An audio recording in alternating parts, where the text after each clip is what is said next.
Welcome back inside the Now Morning Show. Thank you so much for being here with us. I hope you got your tea and your coffee and you're ready for a fantastic Friday morning. We're celebrating African History Month today. And well, going forward for the month of November, I believe it's celebrated, but we're going to find out a little bit more about the history of African History Month celebrations right here in Trinidad and Tobago. And to do that, I want to welcome the Director of the Emancipation Support Committee, Dr. Asha Kambon. Good morning to you, Dr. Kambon. Yes, good morning. Good morning. How are you? I am good for now, How are you doing?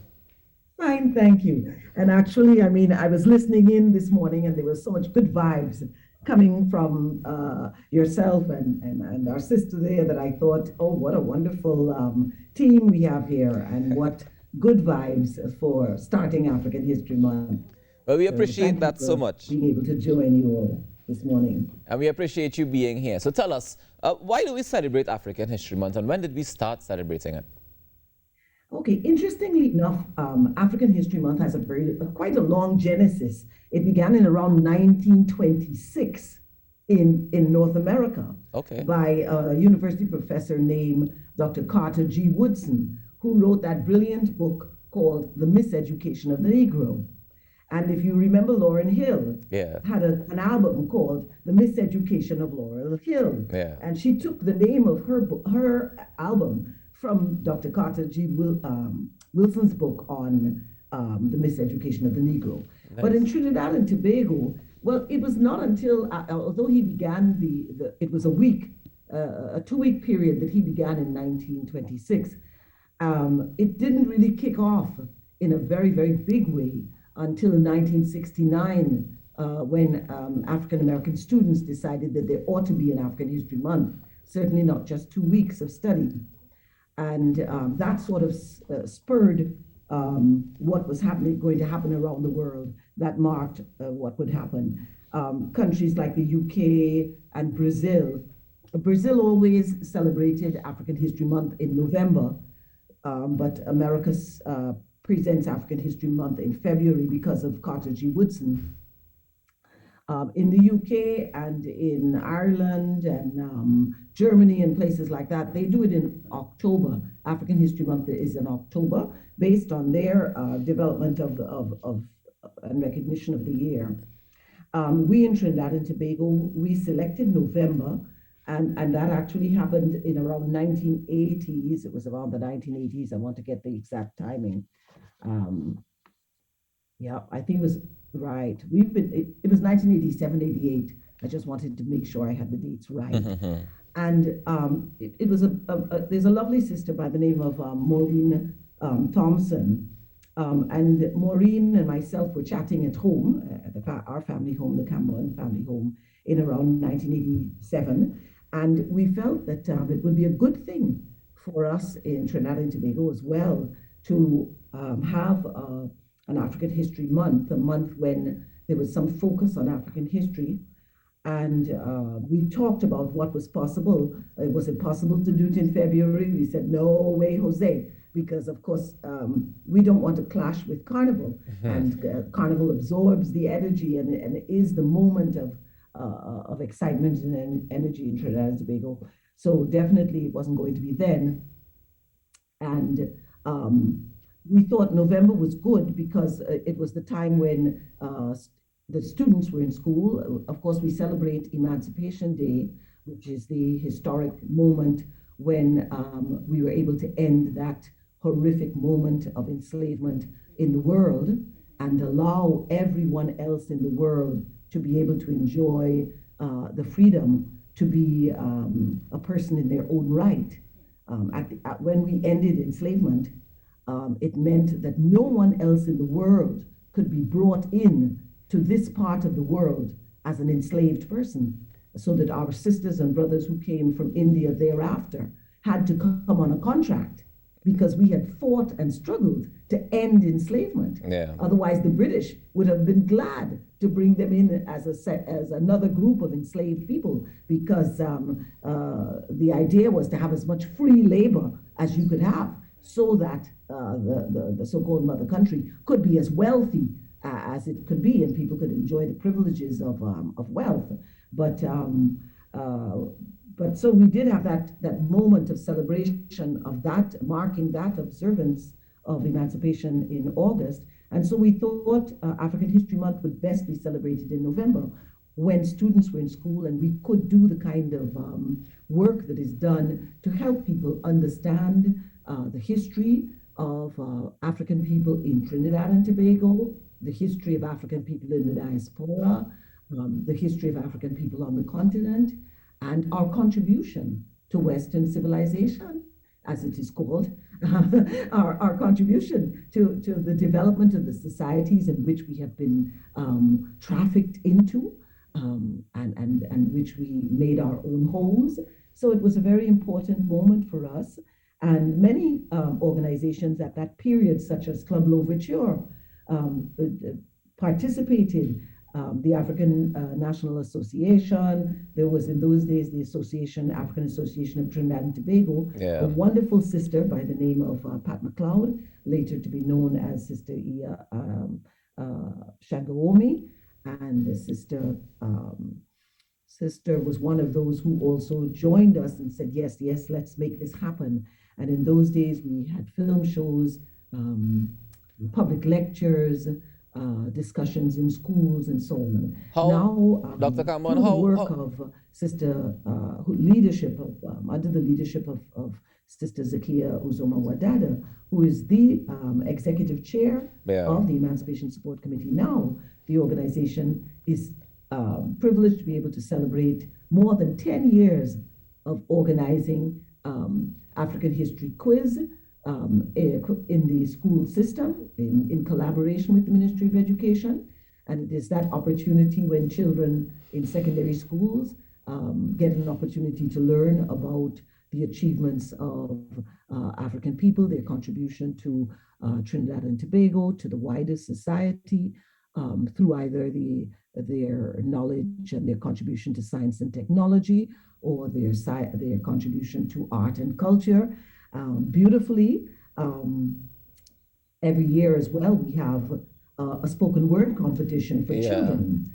Well, Dr. Kambon, this morning, Zakia is going to come on to chat a little bit more details about those programs. But I'm curious as to how was the celebration of African History Month received when you guys initially started it? Interestingly, it was well met. Huh?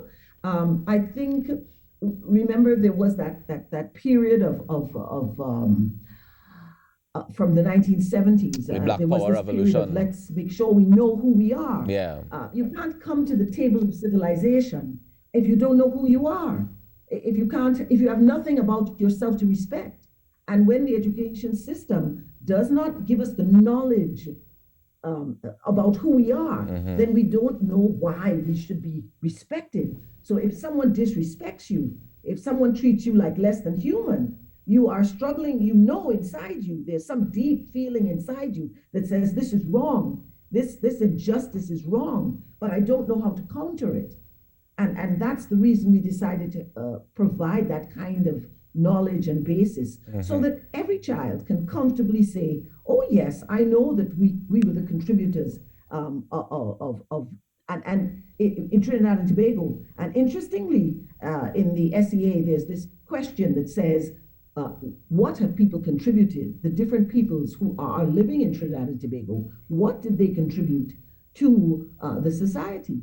And we used to teach, and I was part of that effort, we used to teach, support children in doing their preparation for the SEA a few years ago. And I remember being in an African community and helping children understand that question. And, I would say to them, okay, what did Chinese bring to the society that we call Trinidad and Tobago? And the children would wave their hands and say, yes, Miss, double 10, yes, Miss, the dragon dance. And I say, wonderful. What did Indian people bring to Trinidad and Tobago for their contribution to Trinidad and Tobago? Oh, they could list for me, Roti Miss, Dal Miss, Diwali Miss, Eid al-Fitr Miss, and so on. And I said, okay, what did African people bring to Trinidad and Tobago as their contribution to our society? There would be silence in the room. Wow.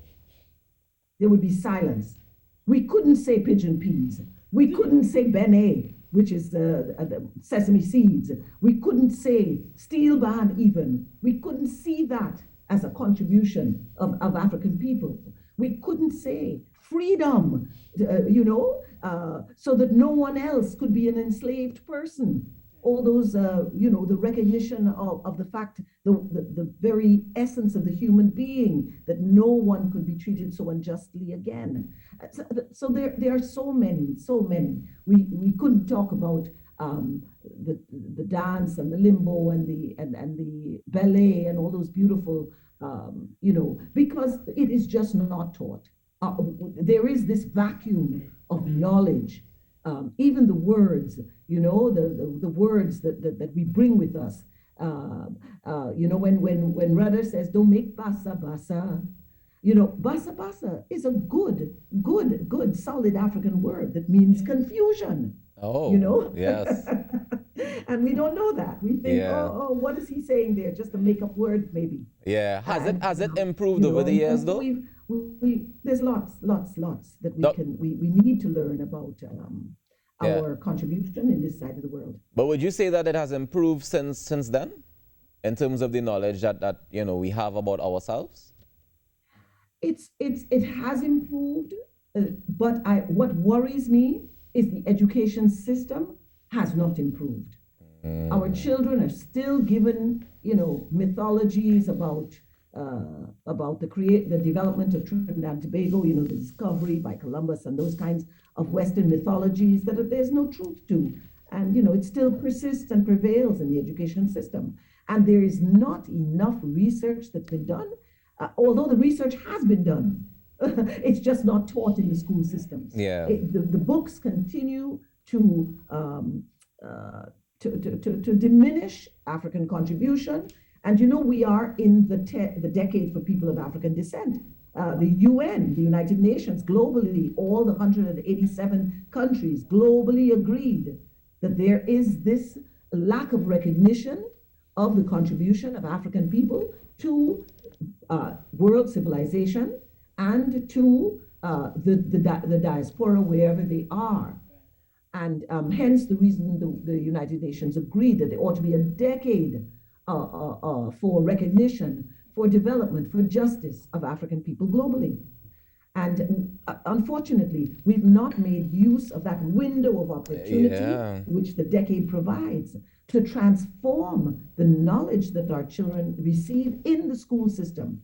Because remember, education is both the formal and the informal. It must come from the society in general, and the same way the society wonderfully, and I'm so happy to be able to say to our Indian brothers and sisters, Happy Diwali, Shubh Diwali, and do enjoy all that your culture you've been able to preserve of it. Remember, it's about retentions. If they didn't remember that when they came from India, if they didn't have that memory, they could not bring those retentions to life.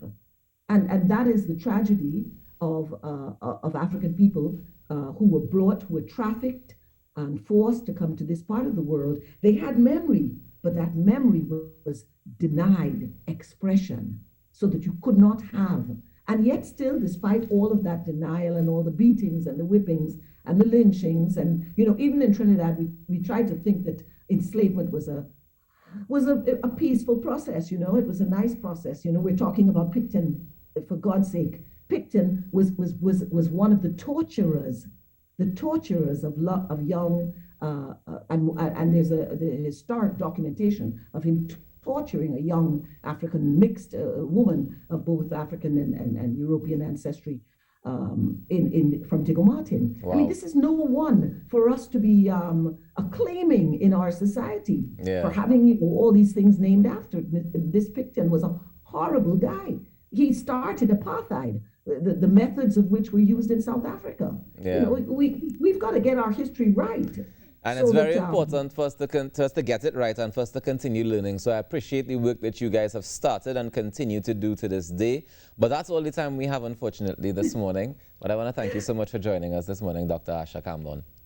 Thank you very much. It was my pleasure. And keep up the good spirit, young men and women, because these are challenging times. And I just want to say to everyone, please stay safe. do what has to be done. If you must, get out there and vaccinate, get out there and wear your masks, be safe. Yes, we want to be able to mix and we want to be able to bring back the spirit that we know is Trinidad and Tobago, but do so safely, because otherwise the loss of life for families and loved ones is too grave. So Definitely. thank you very much. Thank you so much, Dr. Kambon. Enjoy your day. That's the director of the Emancipation Support Committee, Dr. Asha Kambon, telling us about why, we started celebrating African History Month and the importance of the celebration as well, and the importance of knowing the history and understanding the history. And maybe if we understand it a little bit better, that Columbus statue could come down. Let's take a break and come back with more inside the Now Morning Show. Stay tuned. And